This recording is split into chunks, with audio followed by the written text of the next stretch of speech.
Hello everyone and welcome back to another tutorial from Gameplay Classic. In this video, I'm going to show you how you can download and install the NBA 2K26 game. So let's get started right away.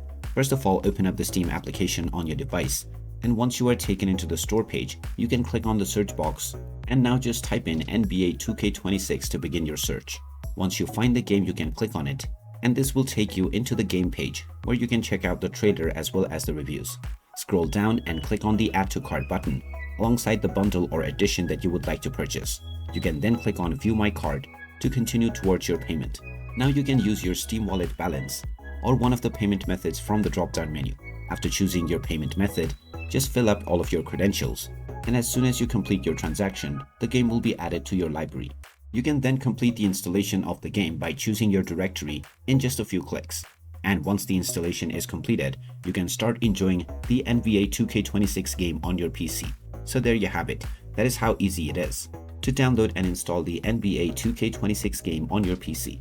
If you find this video helpful, don't forget to hit that like button and subscribe to our channel for more useful tips and tutorials. Thanks for watching, and I will see you again in the next video.